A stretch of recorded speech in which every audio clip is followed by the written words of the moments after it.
ए दृश्य देखिले लागिबो जेमिति एठी चलीछि मीडिया ट्रायल।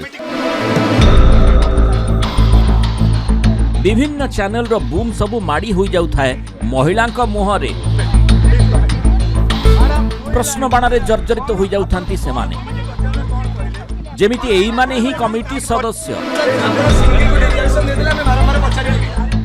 किट घटनारे शुक्रवार दिन राज्य सरकार को उच्चस्तरीय तदंत कमिटी कर्मचारी को डकाइथिला निज पक्ष रखिबाकू। तेबे कमिटी पचराउचरा करिबा पूर्वरु दुई निलंबित कर्मचारी जयंतीनाथ एवं मंजूषा पांडे अपेक्षा करिथिबा बेले किछि चैनल रो सांबादिक जणे जणे तदंतकारी ऑफिसर भली सेमानकु जेरा करिबा आरंभ कर दैथिले।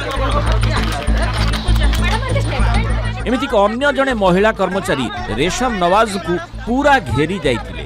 ए सबुर वीडियो एबे सोशल मीडिया रे वायरल हेबारे लागिछि, जहाको अनेक वरिष्ठ सांबादिक एवं गणमाध्यम प्रतिनिधि निंदा करिसंती। एमितिक विभिन्न महल रे मध्य एहाकु नै कड़ा समालोचना करा जाइछि। ए विषय रे पुंखानुपुंख तदंत चलीछि एवं चलिबा उचित, दोषी को दंड दिया जाबा उचित। किंतु एठी बड़ प्रश्न होछि किसी दिन धरी मु देखुछि हमर सोशल मीडिया आको गोटे सेंसेशनल रिपोर्ट करिकि पेश करछथि या पर भारी जोर आलोचना चलछि। ये घटना रे मु जा देखुछि जे नेपाल आंबासाडर कहि साइलेनी पिलामान को फेरि आसतु एवं से तांकर कथा कहि साइछन मीडिया रे अछि। से झियटीर बापा मध्य कहि साइलेनी या आवर हेछि।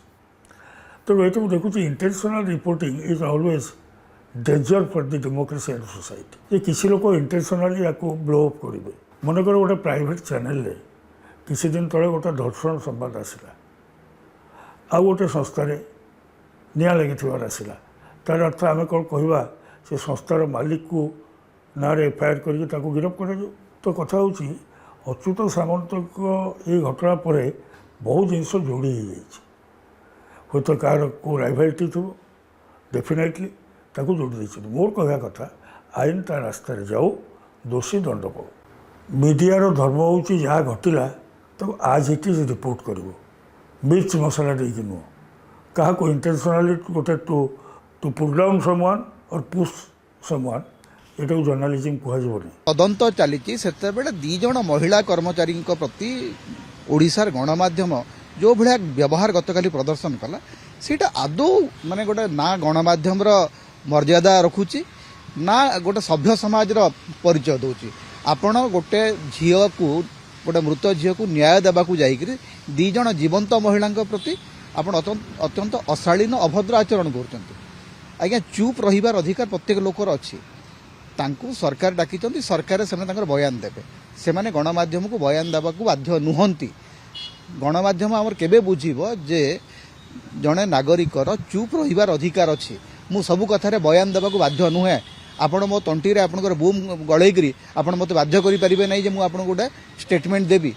मोर इच्छा जदि हम मुझे स्टेटमेंट देवी, मोर जदि इच्छा ना मुझे स्टेटमेंट देवी ना।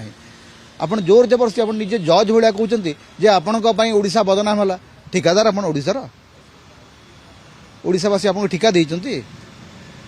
एवं गोटे भिडियो जो भिडियोटा आप देखते से भिडियोटा सत्यासत्य केते बट अनावश्यक भाव जिते गोटे तदंत चली जदि कहार भूल अच्छी कि भल अच्छी से संपर्कित निष्पत्ति सरकार ने सरकार तदंतकारी कमिटी उच्चस्तरीय तदंत कमिटी तार माने तदंत करुच्ची। किंतु सेही समय जो भाया नाटकबाजी करा होची एवं निर्दिष्ट जमी ओडिशार किसी प्रसंग ना से सामान समय पालहड़े आपणकर माने गोटे युवती को माड़ मारिक दुष्कर्म कर फोपाड़ी दिया। संबलपुर से सामान कथा घटुची कौटे किसी खबर ना केवल गोटे निर्दिष्ट खबर को जो भाया भाव चला जाऊँगी से जना पड़ुची जे किछि व्यावसायिक शत्रुता या भितर काम करुच्ची। एवं टेलीविजन भितर जो चली तमर टेलीविजन बना मोर टेलीविजन ये शत्रुता ये अति असुस्थ गणतांत्रिक प्रक्रिया को प्रदूषित कर गणमाध्यम चरित्र ही प्रदूषित हो। आपण माने आपण अच्युत सामंत विरुद्ध में कौन कहे न कहे सेटा अलग कथा। किंतु गणमाध्यम गोटे निर्दिष्ट भाव में माने निजे ही जज हो निजे ही जजमेंट पास करदब यहाँ ग्रहणीय कथा। किट विश्वविद्यालय नेपाल छात्री आत्महत्या एवं तज्जनित विवादीय परिस्थिति को नहीं राज्य सरकार तरफ तदंत चली जहाँ फलाफल आसिब से नहीं कार्यानुष्ठान हेबो। सेहिभଳି किट कर्तृपक्ष मध्य आगुआ कार्यानुष्ठान ग्रहण करी घटना पाई क्षमा मागिबा सह सबु प्रकार तदंतरे सहयोग करुछंती। तेबे एभଳି स्थितिरे जणे महिलांक पाई न्याय दाबी करा जाउथबा बेले किट महिला कर्मचारींक प्रति किछि गणमाध्यम प्रतिनिधिंक व्यवहार असह्य जणा पड़ुतला बोली विभिन्न महलरे चर्चा चालीछि।